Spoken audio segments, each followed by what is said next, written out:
All right, so we're doing this thing now where we're clarifying something that we'd been talking about for a little while that had to do with identification of chunks in the song rather than individual notes, because there's so much more to memorize, and it actually, like, the way your brain works, it doesn't organize things as well when it's just individual things, small things that have no real meaning. We can't remember them as well, but words have meaning.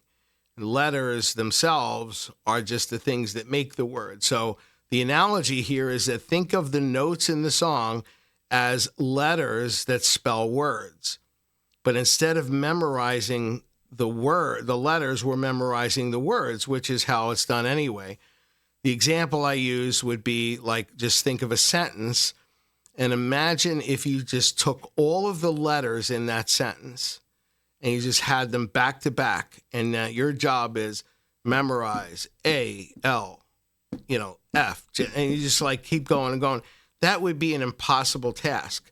But if the sentence had seven words in it that made from those letters, it's easy to memorize 7 words because, for one, it's less stuff to remember. But I guess more importantly, it has a meaning to us, and then that's where things are individual for us in our brains. Like what do those words mean to us? We make some kind of connection. So I'm relating this to chords as being the words, and our focus. In fact, I'm just going to put this up right here. I know you're not reading necessarily, but I'm just going to put this up because this is the area that we're focusing on. We have 2 chords here. We have A7 and we have D minor. But as you can see, each of those chords has 3 notes in it. So instead of trying to remember 6 individual notes, we're just going to remember 2 chords. And those 2 chords are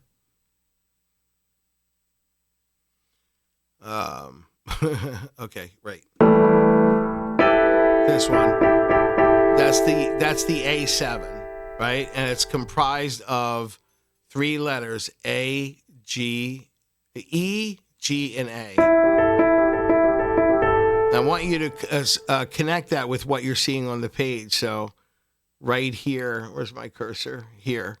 These 3 notes right here are what we're talking about.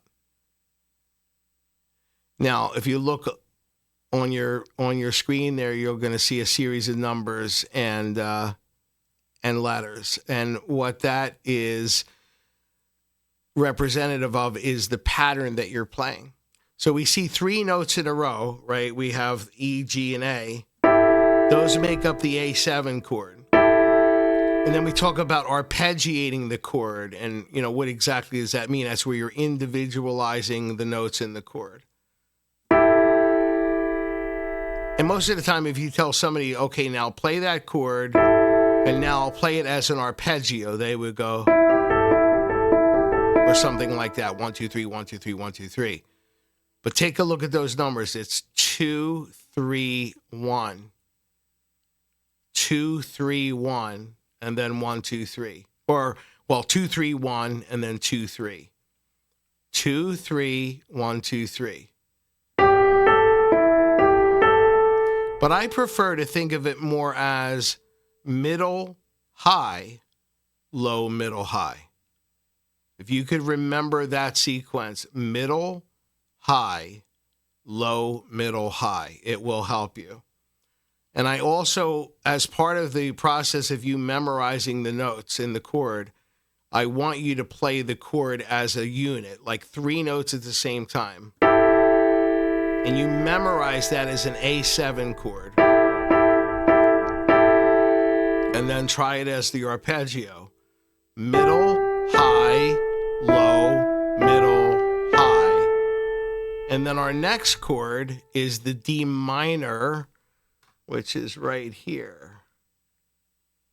That's the D minor. That's F-A-D. Remember we said it spells the word fad. we apply the same sequence of arpeggiation. Middle, high, low, middle, high.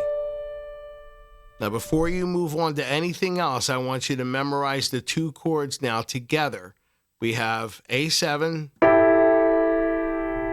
D minor, A7, D minor. Now, I also noticed that your lesson, you will play something. I'll ask you to play something. You'll play it, and then you remove your hand from the piano. And then you go back to it, and that's fine because it gives you immediate practice of trying to relocate it. But look at what I do. When I go from one chord to the other, I don't remove my hand. I keep it here, and then I just kind of slide it over.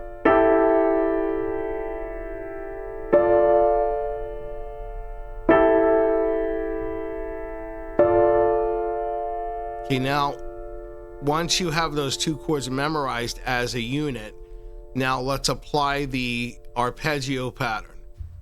Middle, high, low, middle, high.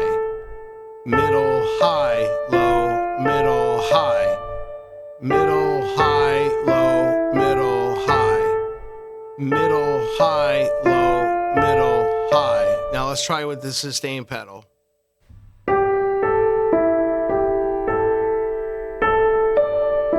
Whoops.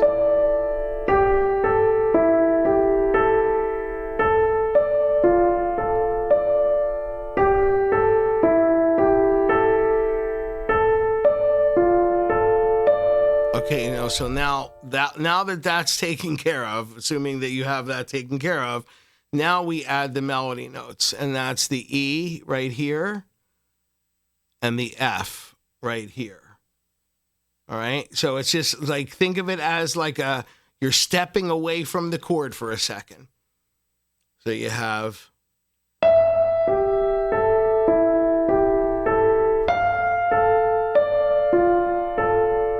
Now, if that throws you off, then go back, step back, and do this.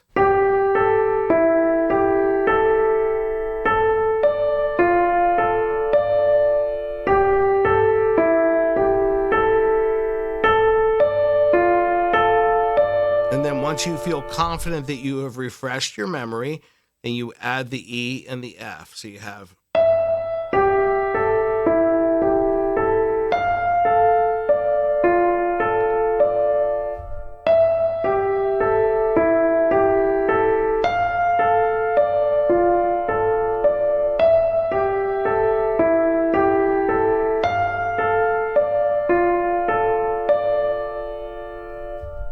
Be aware of your fingering. I am a bit inconsistent with my fingering when I'm teaching because I'm not playing the parts in context. So now upon examination of what I'm doing, the best fingers to use for the A7 chord are thumb, middle, ring, or 1, 3, and 4. And then 1, 3, and 5 for the D minor chord.